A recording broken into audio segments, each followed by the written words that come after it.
up. It's all good. How about both hands up, because we're so excited to be hanging out, sitting, not standing in the sun. Awesome. Let's go get going and get the safari started. Welcome aboard the Africa Tram here at the San Diego Zoo Safari Park. My name is Heather, and I'm going to be your driver and guide here for the next 25 to 30 minutes. But before we get too distracted by all the really awesome stuff we're about to go see, let's get the safety talk out of the way first. And if you all could please gently jiggle those doors on each side of your row for me, please. Make sure those doors are fully closed, and also keep in mind doors are latched, not locked, so don't lean or sit on them. Additionally, could cause them to pop open. And with that in mind, make sure we're fully sitting in that seat while we're moving and grooving here in the tram. If I do happen to completely stop, you may stand up if you like to get a better look. And then once we start moving again, take that seat for me. And then next, hopefully not, but should you experience a medical emergency today out on the road, look above you up on the ceiling. We got some yellow strips to press. So you get my attention up front here. Behind me you don't have that, so wave or tap on the window. And lastly, any items dropped off of the tram I can not stop pick up for you during the tour. Let me know back at the station where you lost it, and I can try to have someone go get it for you later. Hang on tight to all those things. And with that being said, let's get started here with the things on the left. Got the giraffe in East Africa. We'll be returning here at the end of the tour to get another good look at this all a bit later, so no worries.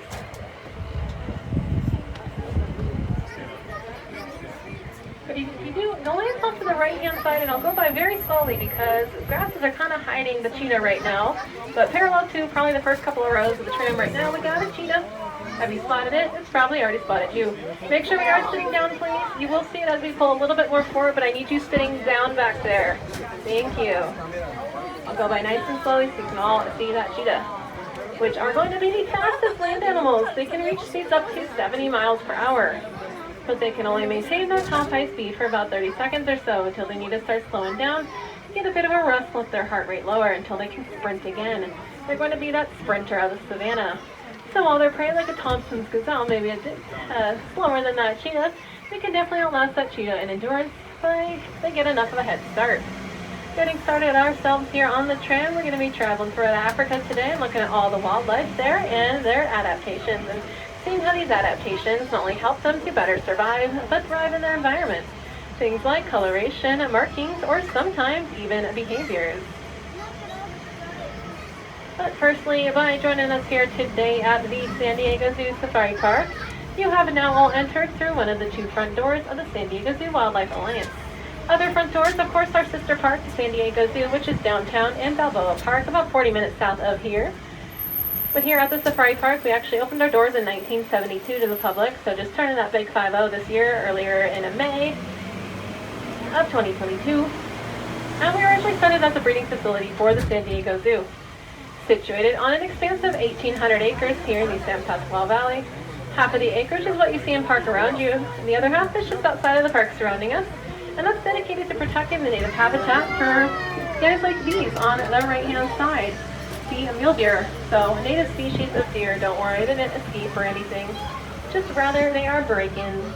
Well, like I said, we've got those 900 or so acres dedicated to protecting the native habitat of the coastal sage scrub surrounding the safari park for friends just like them, or perhaps the burrowing owl.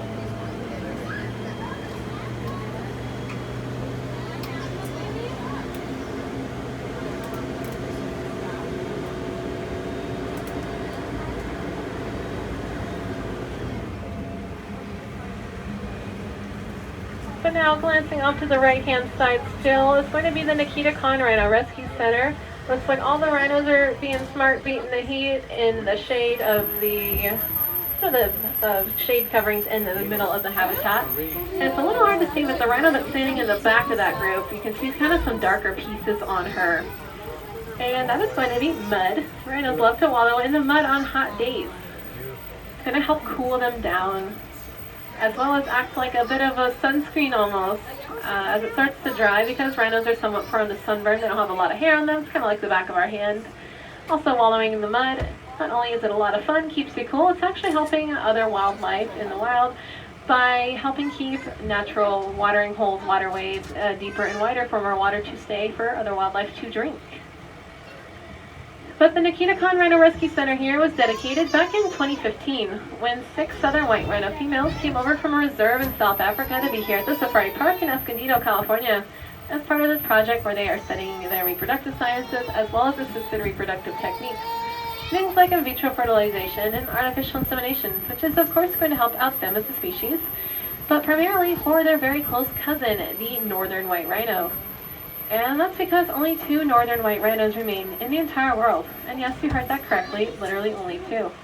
2 left are both female and also too old to reproduce. So what it does mean for their species of the northern white rhino is that they have become what's called functionally extinct, meaning they can no longer contribute to their kind. But don't worry, there is still hope for northern white rhinos.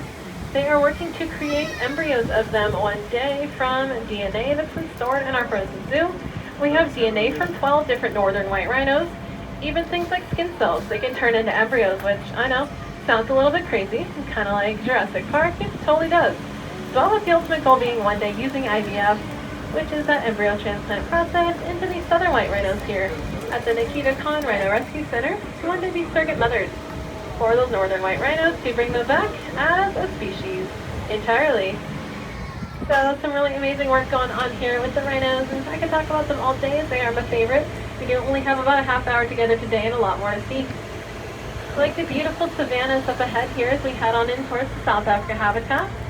Savannas here are one of the 8 conservation hubs that the San Diego Zoo Wildlife Alliance focuses efforts in on around the world across 6 different continents.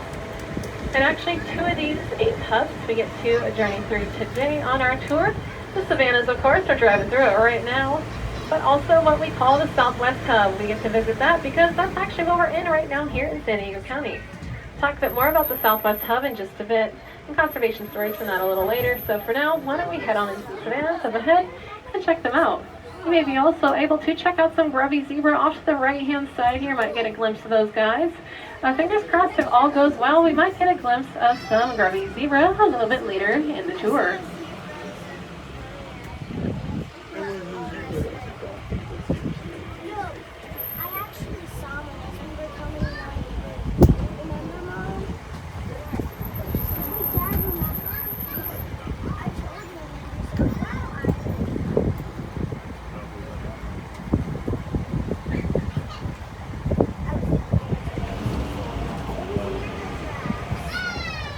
Off with some friends here on the right hand side, tan and white. These are the Somerings gazelles, and they're coming from the deserts of East Africa. And typically deserts are going to have a few less resources to go around. Things like food and water are a bit harder to find, and when you do find those things, you might have to compete a bit more. So both males and females have horns because horns are going to help with that competition, like getting resources, or all the ladies, for example. So males always have horns to get all those girls. Sometimes, though, females don't have horns, and that is going to mean the opposite resources, got more of them, and therefore less competing. And now shifting on into the South Africa habitat here, about 11 o'clock from us. If you look at that road that juts straight up the hillside, just over that road are going to be those king buffalo with that very dark coat that we can see from quite a bit of a ways away.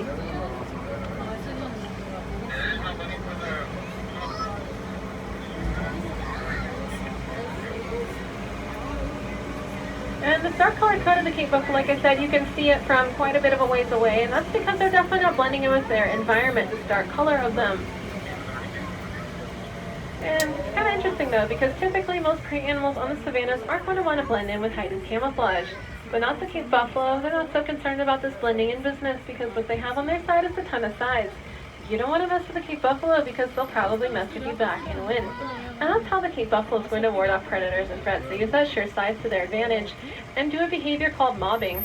Exactly what it sounds like. They gather up all close together into one big group to charge us as one unit, basically as a way to say like, hey, watch out, we are much bigger than you and we'll probably win.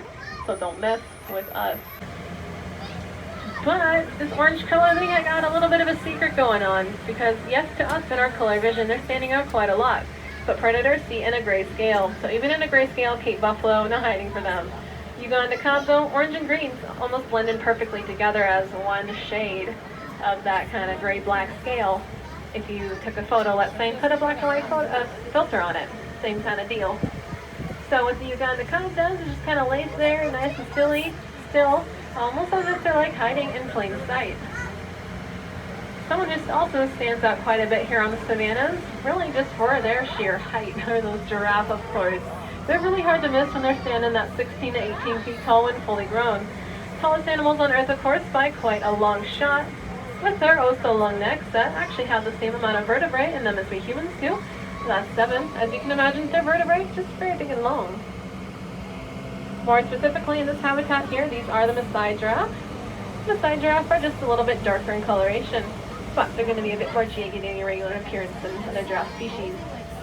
And we like to say for about every foot of height that they have is that they have about an inch of tongue, meaning that tongue is 16 to 18 inches long. If you were to look down at your arm from your elbow to the tip of your middle finger or so, that's about that length. And it's going to be a very dark color, that tongue, oftentimes referred to as blue-black. And this dark color of the tongue is just thought to be an adaptation to act as a sunscreen, essentially, because their tongues are exposed for quite a lot of the day while they're eating all those tasty, yummy leaves up above. Their eyeballs peeled, cameras at the ready for anything you might see along the way. And it looks like, fingers crossed, most of work, because we got some more Giraffes zebra on the hillside opposite of us right now. Maybe you have already spotted them. If that's actually allowed, I'm not sure if you can really spot a zebra when they've only got stripes. I guess we'll have to stripe them instead. You can't spot a zebra, that's just silly. Giraffes zebra are going to be the largest zebra species. Stripes are the thinnest of all zebras. And if you've ever wondered if zebras are black with white stripes, or white with black stripes, we like to say they're indeed black with white stripes because even under their white hair, the skin is still going to be a dark gray color throughout. A bit darker gray than the southern white rhino is going to be an eastern black rhino that we're approaching up to right here at the last tree as we're kind of getting to the top here. He's laying in the shade of said tree. This is handsome Mr. Kendi. I'll slow down as much as I can, but can't completely stop. Kendi here, this handsome guy, is one half of the dynamic duo that lives here in this habitat. Other one is named Arya. Guess she's doing a bit of hide and seek on us right now. Kendi and Arya joined us recently at the safari park from 2 separate zoos to meet here as part of what's called the Species Survival Plan. Reminder, make sure we're sitting down back there. I see a little standing up right behind me. You gotta be sitting on that seat all the way. Thank you. So Species Survival Plan, SSP abbreviated, and like a way to maintain genetic diversity, like a dating service. We do all the swiping left and right for them, find great genetic matches. So Arya and Kendi here are playing a crucial role for the survival of their species, as black rhinos are critically endangered in the wild. Southern white rhinos, they're threatened and is considered. Southern white rhinos are doing all right. About 18,000 or so are remaining, but that's due to recent conservation efforts over the years. Eastern black rhinos, though, still need some help with that. They're in the few thousands or so left. So that's why things like the Species Survival Plan are so incredibly important, and matchups like this with Arya and Kendi. So we are keeping our fingers crossed for this new young couple. And black rhino gestation is definitely no small feat. It's about 15 to 16 months long. And over the years here at the safari park, 13 black rhinos have been born here. One of those 13 we're actually able to send to a protected reserve in Tanzania. Do that same thing out there, spread that genetic diversity around. But on all of that, you check out that amazing view off to the left and right here of the savannas, African forest on our right. I'll stop talking here though for a minute or so let you all enjoy the views of the savannas around us, with a couple of around antelope here on our bottom left by the water.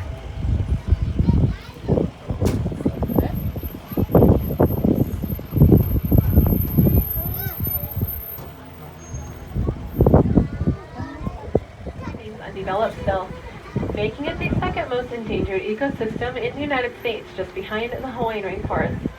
And that's kind of mostly due to being from habitat loss from human expansion.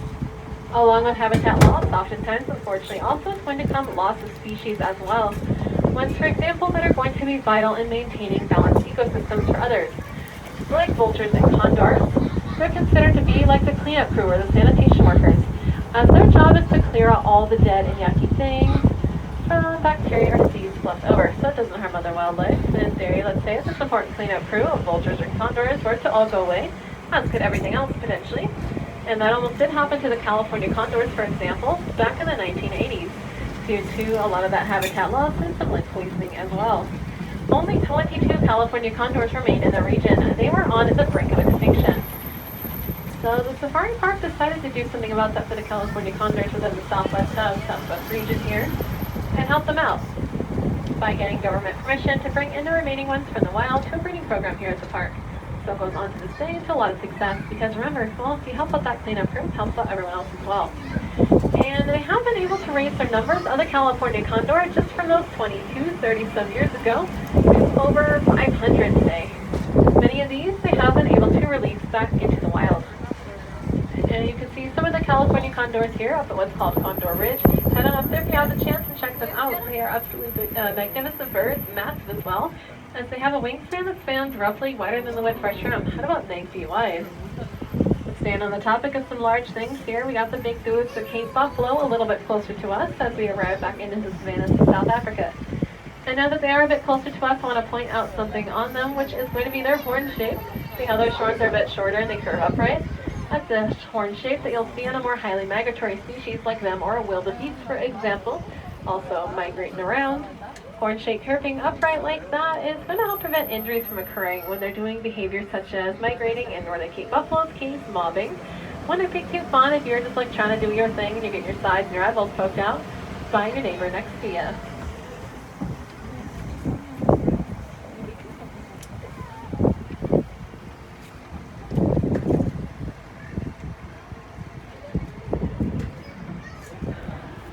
Do grabbing a final look here at the savannah in South Africa with a couple of the Patterson's eland down below us, a bit closer now, that large khaki antelope.